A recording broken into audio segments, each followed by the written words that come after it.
Cette émission vous est présentée par Saint-Raymond, la ville de l'automobile. 4 concessions à votre service, même le samedi.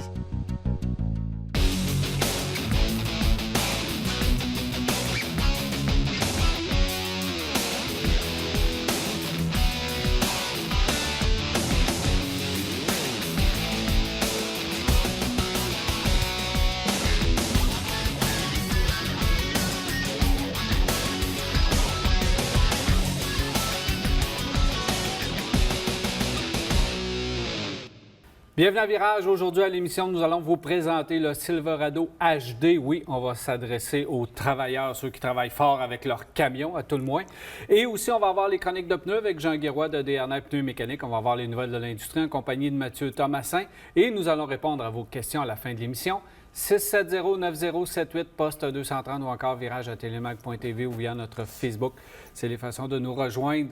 Posez vos questions et commentaires. Salut Jacques. Salut Daniel. Comment ça va? Oh, moi, je vais bien. Ça va très bien? Oui, toi aussi, oui. Bien, j'espère que ça va bien pour toi parce que monsieur arrive en presque limousine là, aujourd'hui. Ah, limousine. Tu peux le dire. Regarde la longueur des portes qu'il y a après ça en arrière. Je peux dire que c'est un véhicule de grand luxe. Ben oui, parce que le véhicule d'essai cette semaine, c'est la Genesis G90, donc la voiture la plus luxueuse de la famille Hyundai Genesis. Absolument. Absolument. Alors, ça a été créé en 2015, Genesis, et Hyundai voulait justement se lancer dans une division de luxe. C'est pas tous les manufacturiers qui réussissent dans cette division-là, surtout lorsque ça vient du Japon ou de la Corée. On voit qu'il y en a qui ont laissé en cours de route, que ce soit Mazda ou d'autres manufacturiers.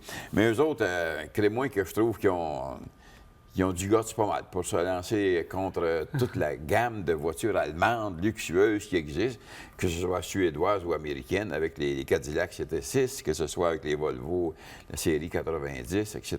Parce qu'eux autres, là, du côté de chez Hyundai, évidemment, si tu veux gagner en crédibilité, il faut que tu prouves que tu sois capable de faire des voitures haut de gamme, des voitures de luxe.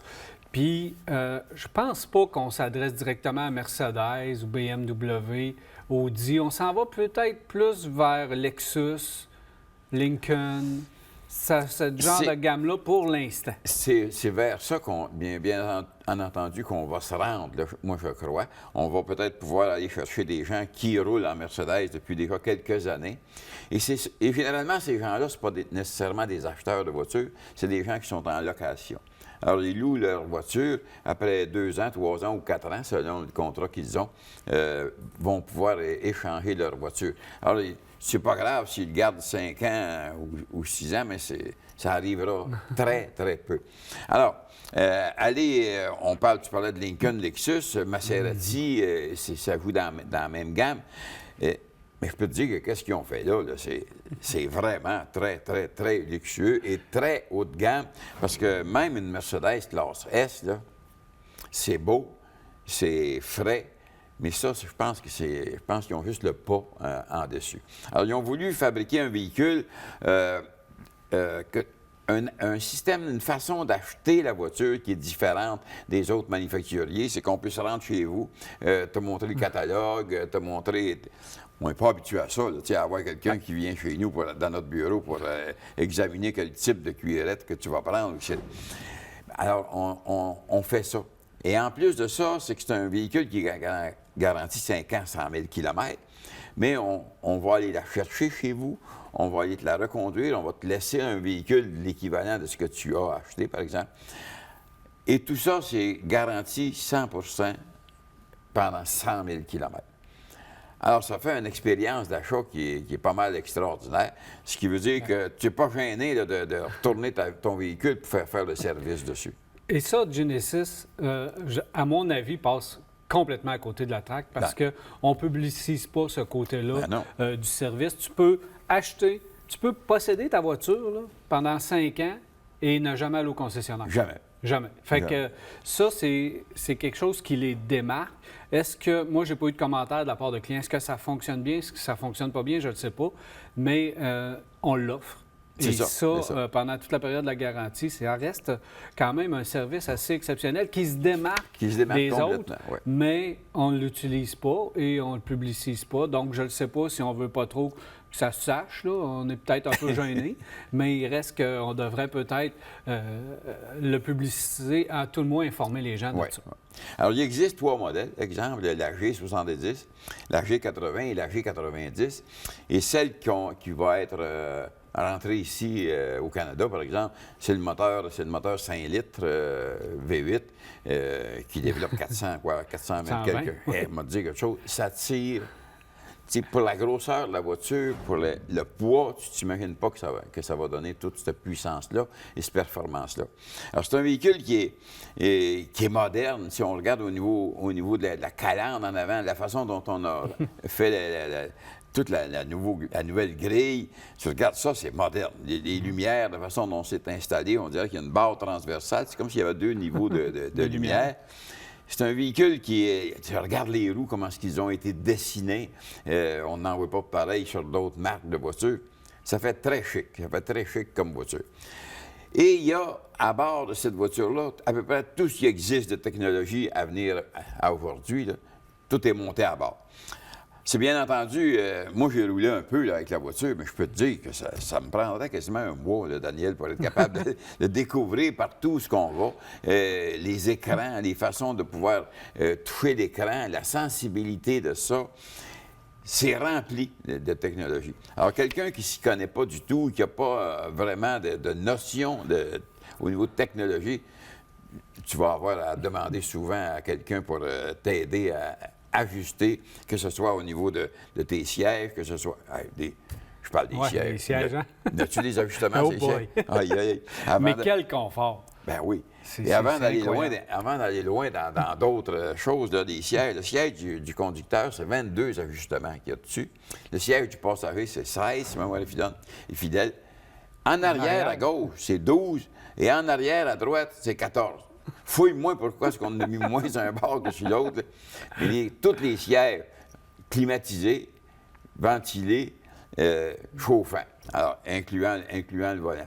Alors, tu as énormément d'espace dans ce véhicule-là, énormément. Tout est axé sur le confort. Et tout est axé sur le type de cuir, les matériaux, l'insonorisation, beaucoup de bois à l'intérieur du véhicule qui fait très, très chic et très joli. Un beau tableau de bord qui est facile à consulter, avec, comme je te dis, plein de monettes, plein de petites choses qu'il faut que tu découvres et pour rouler à bord. Les matériaux utilisés, l'assemblage, la finition, c'est la voiture qu'on utilise pour prouver qu'on peut faire des voitures haut de gamme, compétitives, et que c'est vraiment pas gênant de les placer à côté de n'importe quel autre. Au niveau du style, t'aimes pas, mais il faut faire une grande routière. Ça nous rappelle un peu la BMW série 7. Là. Faut pas, si on regarde les lignes, la façon des lumières en arrière, en avant, on regarde un peu les roues, le style, le design des roues. Pas tout le monde qui aime le design des roues, d'ailleurs, mais ça fait limousine. Mais c'est ça. Quelqu'un qui fait de la route, là, vous voulez faire de la route, vous voulez avoir de l'espace, vous voulez avoir du confort, c'est la voiture idéale. Peut-être pas la plus agréable à conduire, sauf qu'elle est surprenante au niveau de la tenue de route. La tenue de route est superbe. La suspension est extraordinaire dans le sens qu'il y a un système, ZF et SAF ont développé un système de suspension. Ils appellent ça rebondissement. Puis comment est-ce qu'on l'appelle l'autre?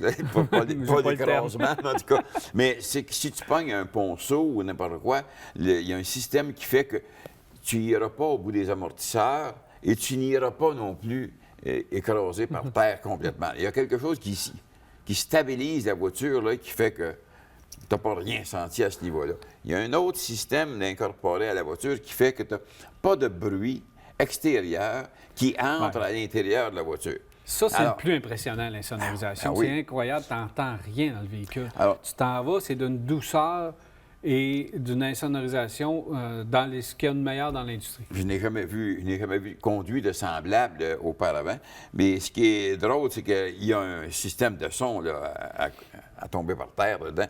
Et vu que tu n'entends rien de l'extérieur, rien qui vient des planchers ou bruit éolien, bien, tu peux écouter vraiment la radio comme si c'était dans le salon chez vous. Là, alors, transmission, moteur qui développe V8 qu'on dit 420 chevaux, une bonne boîte automatique qui développe, c'est quoi, c'est 9 vitesses, mais moi, les fidèles, système de traction intégrale avec un genre de boîtier qui permet de tout bien distribuer la traction partout où il y en a besoin.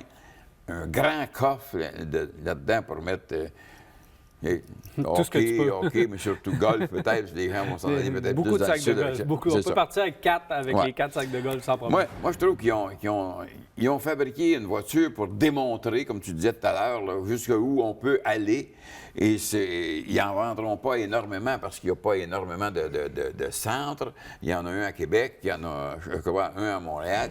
Et moi, je me serais attendu que Hyundai allait développer pour la division Genesis un véhicule 4x4 qui aurait été... ça s'en vient. D'après moi, là, dans les prochains mois, on va pouvoir présenter le véhicule.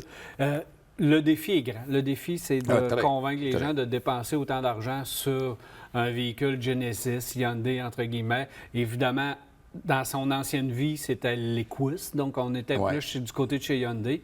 Mais là, avec leur propre division, leur propre marque, ça va... Lexus, ça a été long. C'est Toyota qui est en arrière. Donc, Toyota avait déjà une très bonne réputation. Fait que ça a été long à Lexus avant de pouvoir faire leur lettre de noblesse puis avoir justement ce qu'il faut pour attirer les gens puis la notoriété. T'as-tu les prix, Jean? Oui. Hyundai a l'argent. Hyundai ont de l'argent pour pousser sur un véhicule comme ça.